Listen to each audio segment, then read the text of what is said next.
انسانوں کے نام افزار ریحان، ساحر لدھیانوی باغی شاعروں کا امام۔ 8 مارچ جہاں انٹرنیشنل ویمن ڈے کی حیثیت سے پوری دنیا میں منایا جاتا ہے، وہیں اردو، ہندی اور انسانیت سے محبت کرنے والوں کے محبوب شاعر، ادیب، فلاسفر، مدبر اور باغی رائٹر ساحر لدھیانوی کا جنم دن بھی ہے۔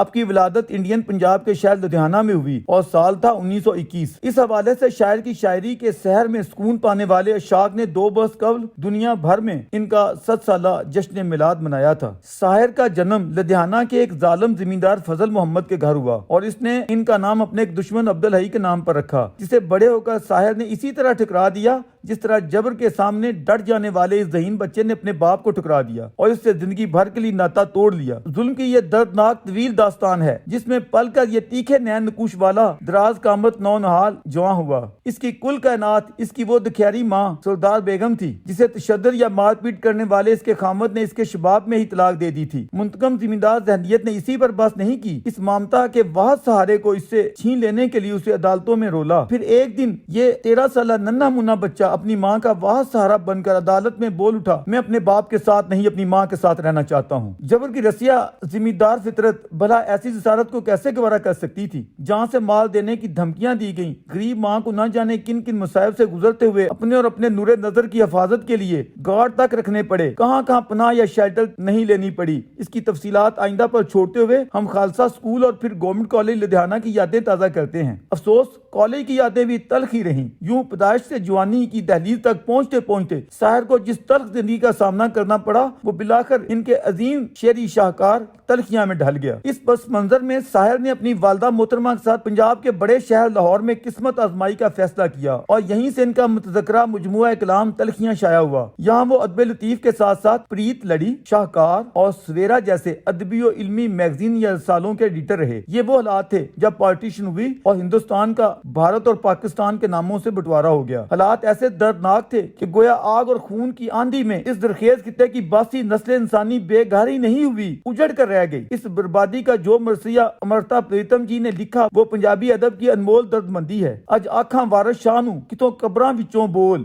اج کتاب عشق دا کوئی اگلا ورقہ پھول، ایک روئی سی دھی پنجاب دی تو لکھ لکھ مارے وین، اج لکھاں دیاں روندیاں تینوں وارث شاہ نو کہن، اٹھ درد مندا دیا دردیا تک اپنا پنجاب، اج بیلے لاشاں وچیاں تے لہو دی بھری جناب، کسے نے پنجاں پانیاں وچ دتی زہر لا تے انہاں پانیاں دھرتی نو دتا پانی لا، اج سبے قیدو بن گئے حسن تے عشق دے چور، اج کتھوں لیاواں لب کے وارث شاہ ایک ہور۔ نوجوان اور پرعزم ساحر زندگی کے جس کرب سے گزر کر عشق و سوز کے نئے وقت پر پہنچے، ابھی تک وہ زمیندارہ کلچر کے جبر کی تلخیوں سے باہر نہیں نکل پائے تھے کہ یہاں مذہبی جبر کی دوسری اندھیر نگری نے ان کے فکر و نظر کو جھنجھوڑ کے رکھ دیا۔ ان کے اس کرب کو اس دور کے سویرا کی تلخ تحریروں میں ملاحظہ کیا جا سکتا ہے۔ ان کا قلم ظلم و جبر کی بربریت اور وحشتوں پر لفظوں کے گولے برسانے لگا، کیونکہ جس انسانی محبت کی انہوں نے امید باندھی تھی یہ وہ سحر تو نہ تھی۔ یوں ان کے ایک آرٹیکل پر ان کے خلاف مقدمہ بنا اور پھر اس باغی شاعر اور دانشور کی گرفتاری کے احکامات جاری ہو گئے۔ یہ تھے وہ حالات جن میں اس عظیم قلمکار نے لاہور ہی نہیں اس ملک پاکستان کو بھی ہمیشہ کے لیے چھوڑ جانے کا فیصلہ کر لیا۔ پھر ایک شام وہ اپنے اس پسندیدہ شہر لاہور کو الوداع کہتے ہوئے سرزمین دہلی کی جانب آزم سفر ہو گئے اور پھر دہلی سے بھی آگے بڑھتے ہوئے بلاخر پہنچی وہاں پہ یہ پیاری خاک جہاں کا یہ خوبصورت خمیر تھا۔ ممبئی کی جادو نگری نے اپنے سحر کو تقدیر یا فطرت کی ایسی صدا پہنچائی کہ یوں محسوس ہوتا ہے جیسے ان کی تخلیق ہی اس عظیم مشن کے لیے ہوئی تھی اور شاید وہ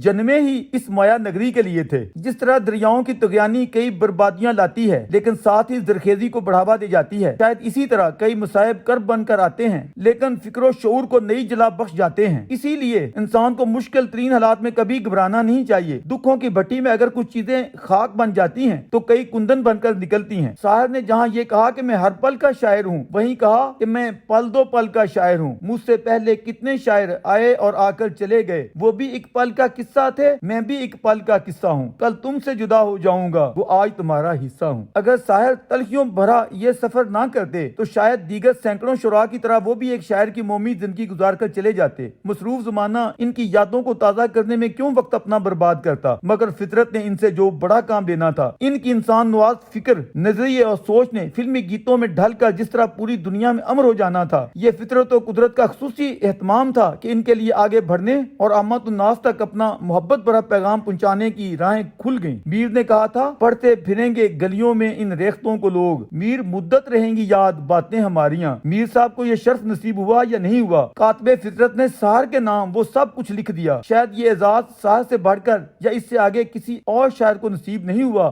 کہ اتنی رسیدی اور میٹھی مدھر آوازوں میں ان کے امر گیت ایسے گائے گئے کہ جنوبی ایشیا چھوڑ دنیا کا کون سا خطہ ارضی ہے جہاں اردو اور ہندی کے سمجھنے والے گلیوں، بازاروں، جھونپڑیوں، دیہاتوں، شہروں بلکہ محلات تک ان گیتوں کو گنگناتے، گاتے اور سناتے نہیں تھکتے ہیں۔ اور یہ معاملہ کسی ایک نسل تک محدود نہیں رہا، نئی آنے والی نسلیں ایک تسلسل کے ساتھ ان کی سدا بہار شاعری سے لطف اندوز ہی نہیں ہو رہی بلکہ اپنی زندگیوں کے لیے اس سے نئی روشنی اور رہنمائی لے رہی ہیں۔ فلم آزادی کی راہ سے بازی تک محنت اور لگن کی امر کہانی ہے جس میں تدبیر سے بگڑی ہوئی تقدیر بنانے اور اپنی شعوری صلاحیتوں پر بھروسے کا عزم ہے، اور پھر ٹھنڈی ہوائیں لہرا کے آنی تھی تو بھرپور آئیں۔ یوں بربادیوں کا سوگ منانا فضول تھا، ساحر بربادیوں کا جشن مناتا چلا گیا، غم اور خوشی میں فرق نہ محسوس ہو جہاں میں دل کو اس مقام پر لاتا چلا گیا۔